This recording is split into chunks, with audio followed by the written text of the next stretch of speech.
And so it's about taking things that hook people in and then giving them experiences that are really fun to play with. We brought those learnings over to NBA TopShot because the next move was, how do we broaden this out to and increase the ability for people to share their fandom in different ways? And sports are just such a fantastic vessel for technology. So we took the learnings from CryptoKitties and applied them and decided that we wanted to do this with the NBA, which brought us into TopShot. This episode is sponsored by Safe, the account abstraction leader on Ethereum.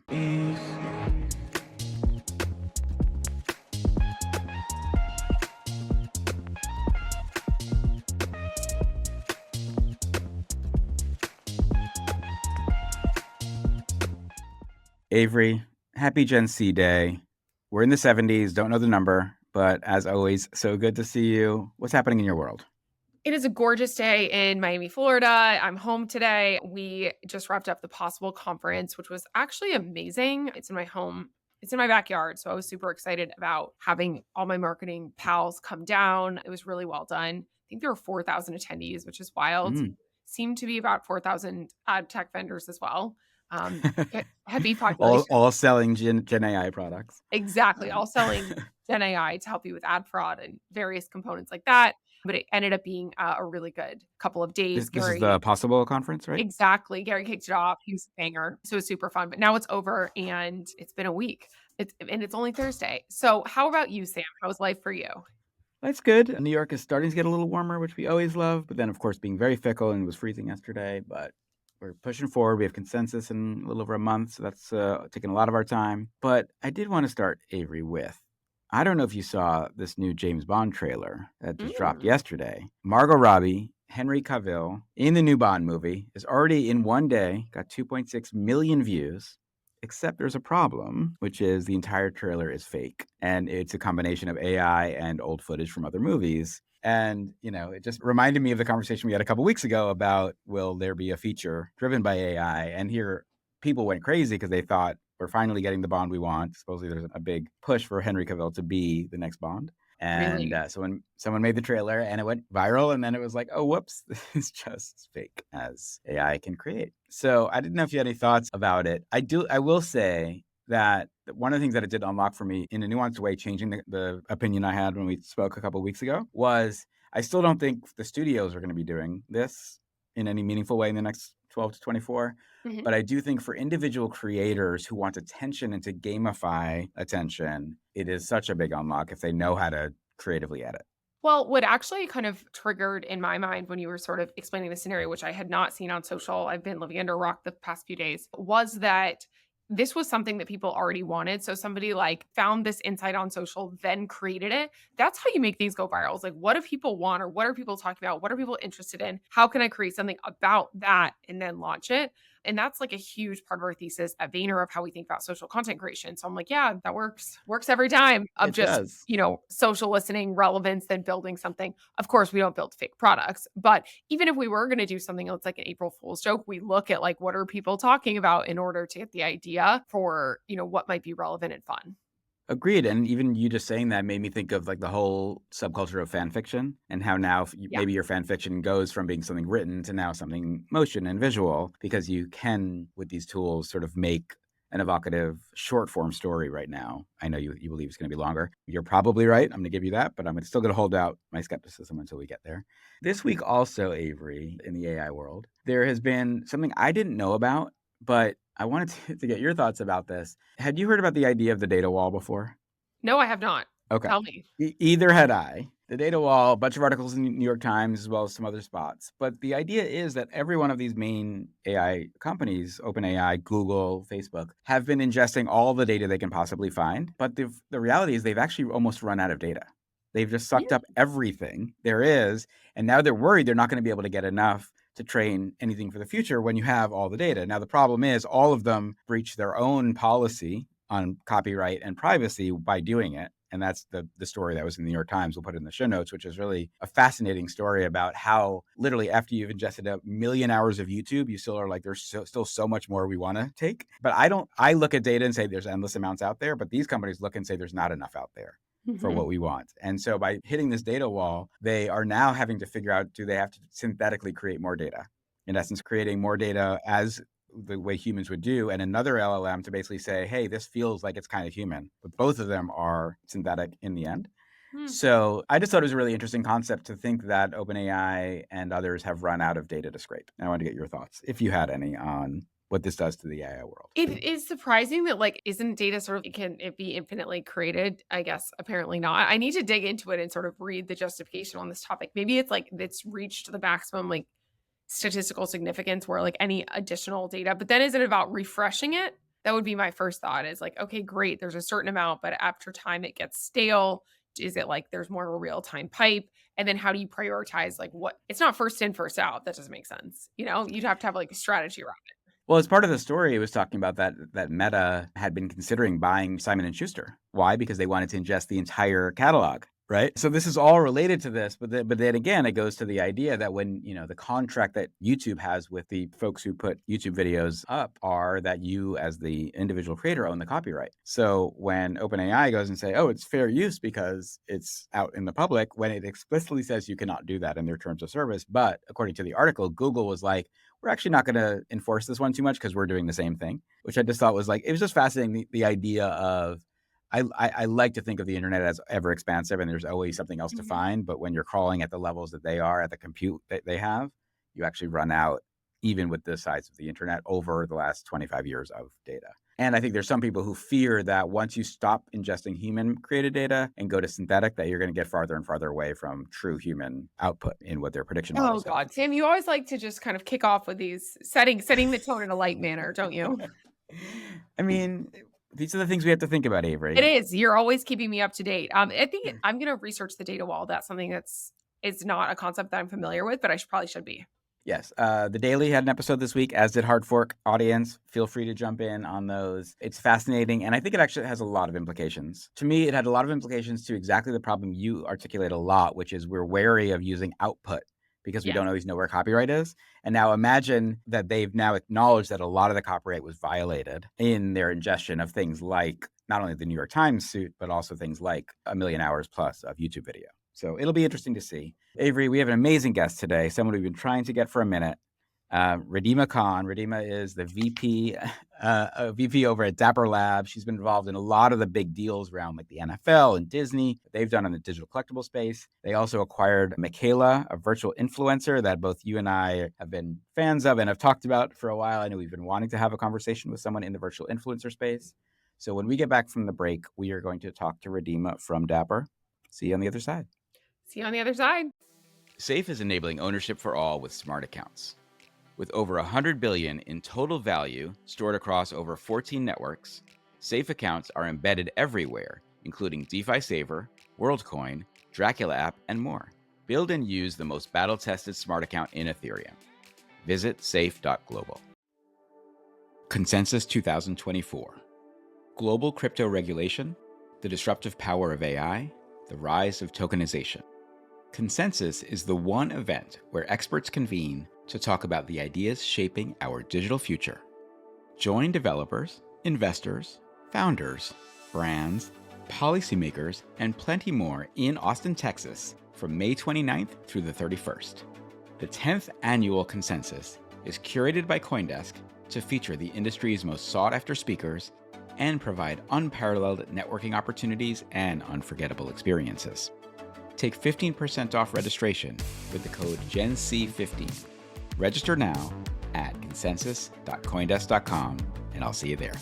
Welcome, welcome, welcome, everyone, to Generation C. This is a very special episode because we have the one and only Ridhima Kahn. Ridhima joins us from her leadership position at Dapper Labs, where she has helped architect the company's direction, gone through ups, downs, arounds the corners, and continues to innovate in this role. So she's someone that I know can bring a lot of value to our audience on Gen C. Ridhima, we are so excited to have you here. Great to be here. Thanks for having me.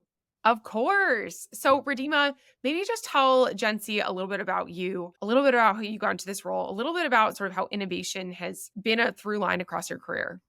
Sure. So I've always been really passionate about mission driven, big idea work. And so there's a story for each step in my career that ties back to that. So initially, I started my career at Citi because I was at school at University of Michigan, and I sort of saw how the housing crisis was impacting the communities around me. And I disagreed with some of the practices of mortgage lenders at that time. So I wanted to go in and change it. Citi was one of the biggest mortgage lenders. And so I spent some time there, realized that with better risk controls, we actually could have mitigated many of the issues with the housing crisis. So then I went into risk management at Bank of America, which is where I then learned about hedge fund investing as part of one of the rotations I was on. And that was really exciting to me because I could sort of leverage my quantitative skill set, but protect downside. And so eventually I ended up investing in corporate and structured credit for Grosvenor Capital Management, which is a $46 billion asset allocator. And from there, I wanted to do what I was doing, but for good causes. So that's what brought me out to Silicon Valley initially. And when you think about the largest endowments and foundations, all the returns go towards great causes. So I just searched top foundations, ended up at the Hewlett Foundation, where a team of 10 of us invested $12 billion. And then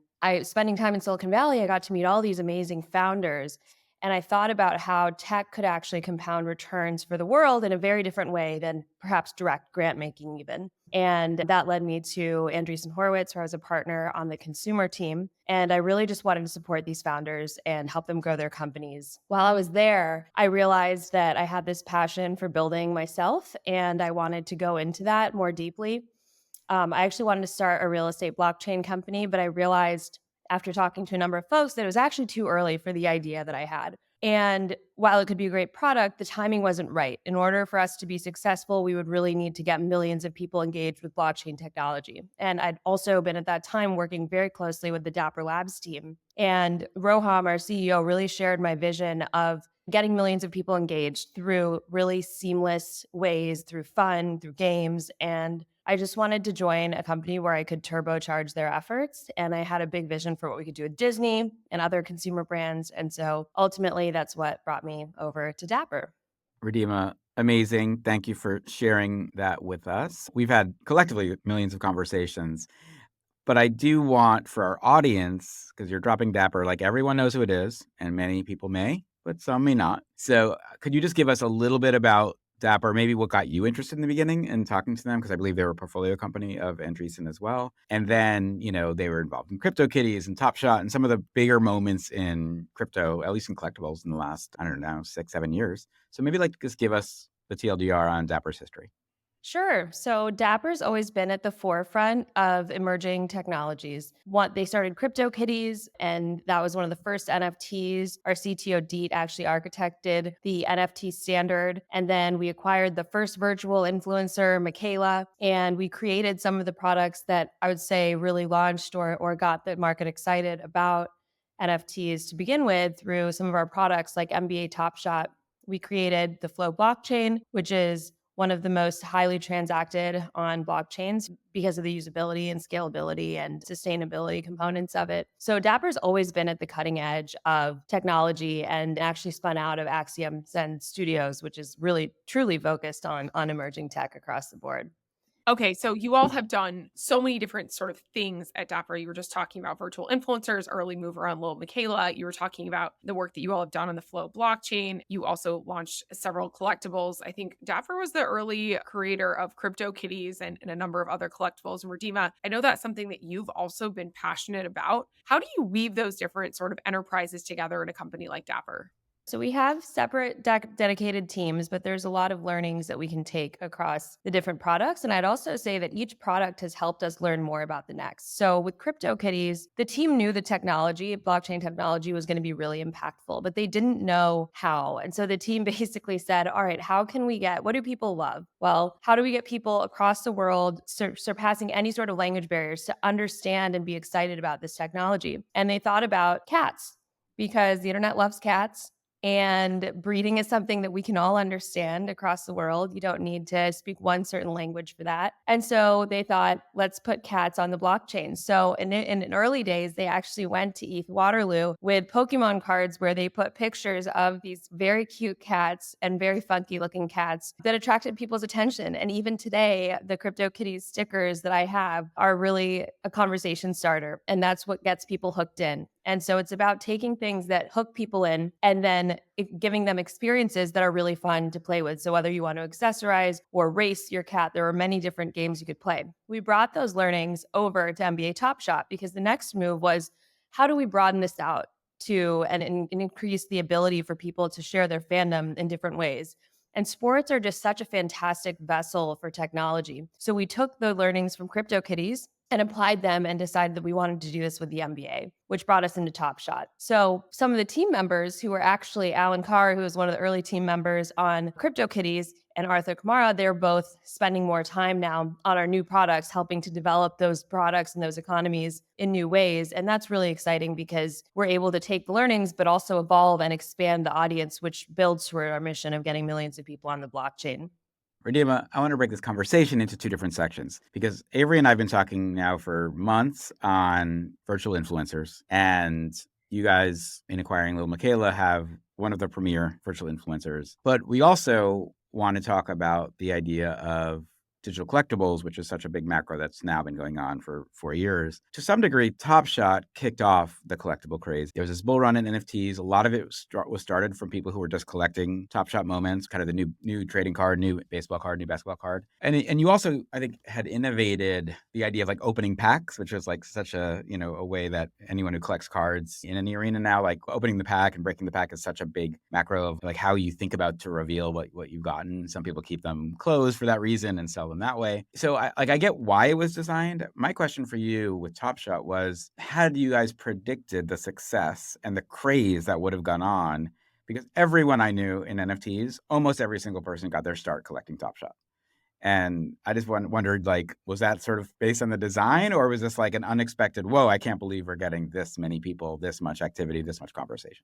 We set really high goals at Dapper, and I think it was more exciting than surprising because we were kind of just waiting for that moment and iterating on the product to get to a point where people could really, really understand the value prop. And we're continuing to hone in on that every day in our products. So I would say that at that time, there were a few blogs that were posted, and that's really what propelled Top Shot to go viral because a lot of people were seeing the value that they could have. They were these really attractive collectibles. 99% of NBA fans won't actually ever be able to go to an NBA game themselves. And so to democratize that access to fandom and offer surprise and delight moments for those who aren't able to go to the games or if you watch them online or on TV and then be able to sort of convert that into something that you can own and be a part of was something that no one had ever really gotten to do before. And given the nature of the content, traditional playing cards wouldn't really suffice for this particular digitally native fan group that we had been targeting.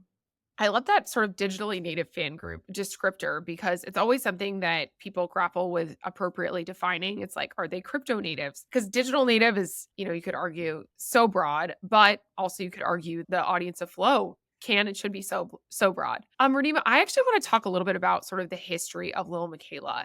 I remember when Lil Miquela came out many years ago and was really interested in this idea of a virtual influencer. And she was really like the OG in that space. And then, of course, Dapper acquired the rights to her agency or however it's defined. Can you talk a little bit about Lil Miquela's journey and sort of maybe what you guys are up to with her now? Yeah, so Miquela, as you mentioned, was sort of the OG virtual influencer. She started posting in 2016, and she's had this really great evolution of her personality, and her fans have really grown with her. So she's always been an activist, really vocal about causes that she cares about, and her audience has stuck with her through a lot of the ups and downs of her life. And I would say 2/3 of our audience are female, a third of them are male. We were really excited about the opportunity to take Miquela and help her continue to grow in different ways. So you can see that in the evolution of her posts. She's gotten much more involved in fashion across the board. Miquela has over 7 million followers. She has over 75 million streams. And a lot of the engagement for Miquela really stems from the fact that she is super honest about how she thinks about the world and the stories that she can tell. And those stories come from a really diverse team of individuals who are crafting them and sometimes even using Miquela as a vessel to share stories of other people that may not have a voice or maybe underrepresented. And that's really valuable and relatable to a lot of her fans. So it's really fun to look through the DMs that Miquela gets because I think we're just scratching the surface as far as the two-way engagement that you can have both with physical and virtual influencers. And there's a lot of people that will confide in Miquela or say this story was really relatable. So what you're seeing as far as comments and likes is really only one portion of the way that people like to engage with Miquela. And that's really what our goal was from the outset. So with all that's happening in AI, it's been really fun to test out different tech. And because we own the IP, we can be really flexible with what we do with her. And she herself is very interested in technology. It seems like you've dropped the Lil. Now she's just Miquela, which noted. I also wanted to sort of ask you a little bit about how Miquela likes to work with brands. She's very selective about the brands that she works with. She's represented by CAA. So there are a few verticals and they really need to resonate with her. One that really works well are forward-thinking brands or anything that's really tied to sustainability. So one of her recent large campaigns was with BMW, where there was an 100% electric vehicle they were launching. They partnered up with Miquela, and that was a really great fit for her because she cares a lot about sustainability. She wants to be at the cutting edge of tech. And she's also very interested in fashion. So she's always commenting, most recently on people's Coachella outfits. She also has interviewed people at Coachella, and she's worked with some of the biggest fashion brands like Calvin Klein and Bella Hadid, Burberry, Prada, Pakistan, the list goes on. So that's another vertical. And one area that we started exploring more is the consumer hardware tech space. So what we just recently launched a partnership with MSI Gaming, and that's for their OLED screens. And so Miquela just launched her campaign around that as well. So I would say tech, sustainability, fashion, causes she believes in. She did do an NFT drop, and all of the proceeds went to Black Girls Code. And there's a number of other opportunities that we're looking at right now for her to be more engaged from an activism standpoint. And Ridhima, I want to talk a little bit more about the category. I think we've seen a lot of certainly chatter about virtual influencers. A lot of brands are investing in kind of metahumans and AI-powered chatbots and such. Even the fact that you can open your ChatGPT app on your phone and talk to it and go back and forth. I guess my question is, I look at all of these as like non-playable characters that we have now floating around us. What do you think is the role for these influencers, personalities, artists that are really synthetic when it comes down to it? I just saw Coachella, another one performed. How should we be thinking about this? Do you think of Miquela as a person, or do you think of Miquela as a concept or an entity? Wrap our heads around how you Kim guys gets talk so about heady. Miquela. I'm like, Miquela loves cheese. She hates like vegetarian. That is how we talk about her internally because she's been around for so long that she has this personality and a team that really protects the character and beliefs and standards that Miquela's held for so long that we really always try to think about any partnership or any activity we're doing in the context of, is this a good fit? Does this tie in with Miquela? Will it be authentic? Because if it's not, her fans will pick up on that immediately. And that's not always the case with some of the newer virtual influencers who have popped up. But Sam, to answer your question, I think it's going to continue to be a more of a two-way relationship.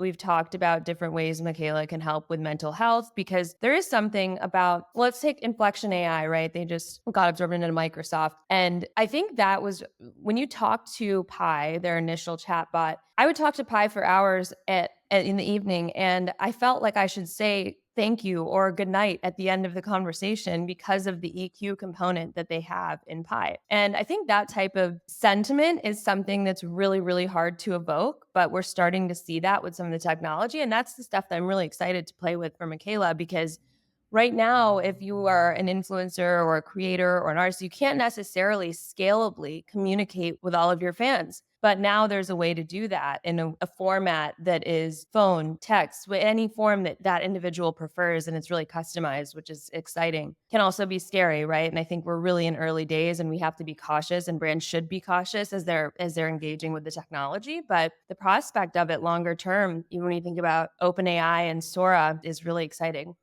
It is really exciting, and I shared that optimism. There's so many awesome opportunities, but with great power comes great responsibility. And with having, I don't know if you all saw Mark Zuckerberg's video today, sort of explaining how Meta AI works. It's literally embedded in Instagram now. I was just playing around asking, like, what do you recommend to make, a video about sparkling water go viral? And they actually have a lot of like really helpful tips, and fans can probably engage with Miquela in a really personalized, really fun way. And that'll be an amazing potential avenue for fan connection. But I want to shift gears a little bit and talk about the fashion industry and using virtual influencers for both fashion and physically and sort of virtual fashion shows. I haven't seen any virtual influencers on a runway yet, but that's probably coming. Do you see these two worlds sort of colliding, whether it's someone like Miquela or someone like Ima from Japan, who is a big lifestyle influencer who might have an interest in fashion that might cross digital to physical world?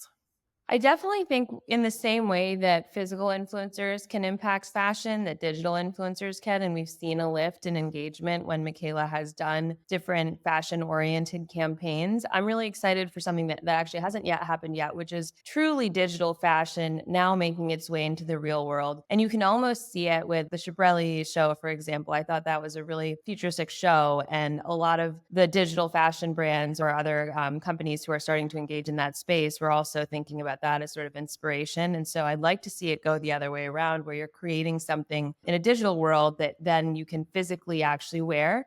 But it also unlocks the ability, let's say if there was a digital version of some of what we saw during Fashion Week available, where you can try on those clothes and from an AR format, experience them. And that could be something that the folks that are already following Miquela would be early adopters of, because they're inherently have been following a virtual influencer. And so I think that target market is really accessible in that way. Ridhima, I want to go back to collectibles, but before we do, what's been the blowback, if any, from real world influencers, from people who are, I think there's 3 million people in the creator economy last time I looked who are kind of making some sort of living from being involved in this. I can imagine they're just like any other job. There's a lot of fear today that, oh, well, if anyone can just spin up an attractive, intelligent, synthetic personality, then what am Then I what's the doing point here? of Sam even existing? I ask myself that a lot, but that's a different question. But I guess has there been blowback from kind of the IRL KOLs and virtual influence or real world influencers about virtual influencers? Yeah, I think there's always a concern that perhaps virtual influencers are going to replace physical influencers and creators. And I don't think that's the case. Miquela's been around since 2016 and it hasn't necessarily taken anything away. So I think it's going to be more of a symbiotic relationship where virtual influencers won't replace authentic human ones, but there's really space for everybody in the market. And brands are going to have the option to tap into both to serve their needs and then reach different demographics. The first thing that we always ask a brand is, what is your objective? What do you really hope to achieve with this? If it's just, we want to partner with a virtual influencer, then we dig into their broader brand objectives, mission, and vision, and really help them craft what will drive their business that's aligned with their broader objectives and not necessarily something that's just to test a new technology. So I think depending on what that brand is trying to do, and a lot of this is data driven. So we have a lot of information around what Miquela's audience loves, what they're excited about. And if that happens to resonate more with a brand than a physical influencer's composition of their fan base, then that makes it, a good fit. But otherwise, there might be a physical influencer who resonates more with that brand. So it really depends on that brand's objectives. And then we like to craft something that aligns with driving those objectives in the most effective way. Wait, Avery, at Vayner, have you guys partnered with any virtual influencers? We have done a bunch of work with virtual influencers over the years, and there's something coming out soon, but we actually did a campaign in 2019 that was really amazing with a skincare brand called SK2. We were doing the social stuff, and it was kind of fun to go to the shoot and see the production of a virtual influencer in a campaign. And this was like when virtual influencers were starting to happen in APAC and specifically in Japan. They were known in China. In the US, I had just moved from New York and I thought it was insane. I was like, a virtual person. Of course, now 5 years later, that sounds so obvious, but it was quite interesting to me back then and continues to be. And, we've also thought a lot about sort of building a stable of our own virtual influencers for various like brand driven projects. We all know that creators work really well for developing content, but there's a lot of legal and ethical implications, which I'm sure Ridhima is super familiar with. So we're doing our homework, but treading carefully. That's the right approach. So, Ridhima, you did mention that you all have done some really cool stuff with BMW and some fashion brands. Can you just talk a little bit more about what you're looking for in an ideal partner for Miquela? I'm sure she gets reached out to all the time. Yeah, we're really looking for a brand who's willing to push boundaries and has a broader mission or vision around a cause that Michaela cares a lot about. So, whether that's sustainability, moving into the future, she's very passionate about LGBTQ rights. So, we're looking for something greater than just a paycheck. It's more about finding the right fit that resonates and helps Michaela with her storytelling, but also is really relevant to what that brand's goals are for that particular product or for that overall company. So we're looking for people who are willing to push boundaries, allow us to experiment with technology where we want to and how we want to without limiting what we're able to do. And the great thing about Miquela is because she's been around for so long, people know her story. They know her ups, they know her downs. So there's not a lot of surprises. And with physical creators or influencers, sometimes there can be. And that's great for some brands, but other brands really are quite strict about how they want to manage their brand. So they know exactly what they're getting. So there's a lot of trust that is built there. And we also try to generate longer term relationships so that it's not just a one off partnership. It's something that we can continue to engage with. We think that's the best way to tell stories long term. Miquela seems very Gen Z. She's purpose aligned. She's not just going to take a paycheck. It has to really match her values. Yes. Very, while being very very, very fashionable the whole time. exactly. Redeem, I want to go back to the collectible side because relatively recently you guys announced and have been rolling out this licensing partnership with Disney, with Pinnacle. I get a bunch of emails about this. I think, was it Pinocchio is the latest IP coming out this morning or yesterday. I know you have NFL All Day, which is kind of Top Shot for the NFL. NFL's been crushing it in the last year just as a brand. I'm just interested. These are two massive brands. One, how those deals get done, because I know you're probably in the middle in the mix of all of that. But then also kind of what are these brands looking at from a digital collectible strategy? Is this just simply about more things for people who love us that they can collect both physically and digitally? Is there a longer term view that you think they have? How should we think of digital collectibles for big brands in relationships with fans, loyalty, and kind of the future relationships, even as we think about the game worlds to come and sort of this mixed reality future of ours? Yeah, so brands are always looking to offer new ways to engage their fans and new opportunities to meet their fans where they are. Sports entertainment fans are inherent collectors. So think a Mickey hat from a theme park or a jersey from an NFL or NBA game. Our digital collectibles fit seamlessly into this collector mindset, and it's something that consumers are already doing.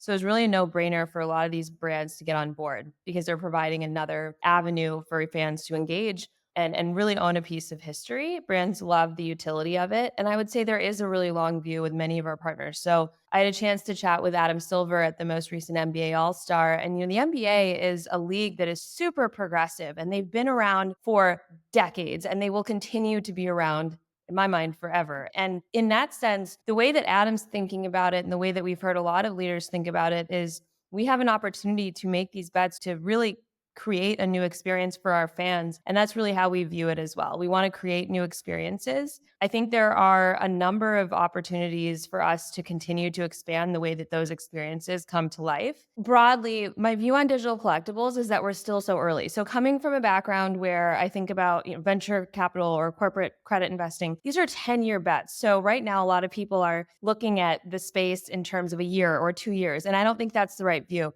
I think it has to be much, much longer. And so when I look at digital collectibles, I think they're going to continue to be a space that we spend our time in digitally, but I'm excited for them to further bleed into benefits in the physical world as well. So in order for digital collectibles to be successful, there are a few imperative pieces. One is an awesome onboarding experience. Then there has to be daily engagement, whether that's gamification or social, something that's bringing you back. It's a really big part of building a product like Disney from 0 to 1. What are those engagement loops? And we need to reach that product market fit before we expand it, which is why Disney is still in closed release because we're building up to that. There also needs to be deep integration with fan ecosystems more broadly and open ecosystems. And that's been a really big focus for the Flow blockchain. So we have our biggest update coming up called Crescendo, which is going to make Flow EVM compatible. I think that's really important for us to get people to be able to use their assets in many different forms wherever they're spending time. I think there needs to be network effects. And that's something that you haven't seen a lot of to date in many projects, but because of the broad network of brands that are building on Flow, I'm really excited about those network effects. So we have the brands that Sam mentioned. In addition, we have Live Nation, Mattel, and then large crypto projects, Cryptoys, Doodles, and so forth, who are all building on Flow. And so that creates a really interesting ecosystem. And then eventually, digital fan loyalty platforms. So you should be rewarded for anything that happens in a partner ecosystem with our products. And you should recognize the status, or people should be able to recognize the status in our product of what you're doing in that ecosystem. So there really needs to be more of a symbiotic relationship between what you're doing in a physical world and what you're doing in a digital world. And then finally, I would say really skin in the game fandom. So the betting space is huge. I think there's a lot of opportunities and gamification that we can continue to implement in our products that really give people skin in the game. So when you think about these partnerships, when you think of these big brands who are doing this, I mean, I think there is so much opportunity that people also are really levering themselves today for what is going to be this additive reality tomorrow. I was talking to another brand who is a big toy manufacturer who is also sort of levering their strategy into digital collectibles. And they don't see it as just another way for people to experience their products. They see this is how our products are going to live in the future in video games and digital assistants and all of these different spaces. So is that also part of the conversation, which is now you've created this foundation, if you will, for your IP to live in digital spaces? So, anytime we're partnering with a big brand, it's really important to take a phased approach to innovation, right? So, we want to start with the basics, want to find product market fit. And I really consider that the foundation or phase one. And that's where the time horizon that I'm talking about comes into play. There are a lot of exciting things on the horizon that we're working towards and building towards. And where we're at right now is really, I think, early days in terms of what we can achieve together with our partners, because there is a built-in fan base. We know what they care about. All of our products in Dapper Studios are built to address fans and what those fans care about. So in many of our products, you won't even see Dapper Labs' name. You just see NBA TopShot or NFL All Day. And that's important to us because it means that we're really driving towards value for that end fan.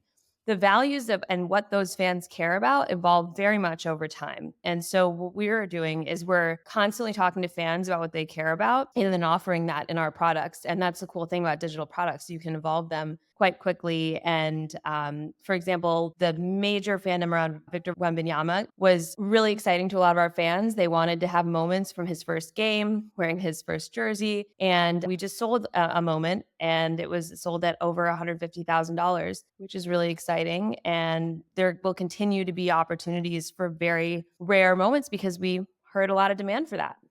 I love it. Amazing, Ridhima. It's so cool to hear all the awesome things that you're doing. And also just to bring it full circle, like you mentioned, what originally attracted you to Dapper was this sort of pushing the boundaries. And you mentioned Disney was a big vision you had. So seeing you bring that to life was literal fireworks. It's so super impressive. And I really admire you and your career. So thank you for taking the time to chat with us on GenC. You're fantastic and can't wait to see you soon. Thanks so much for having me. Really enjoyed the conversation.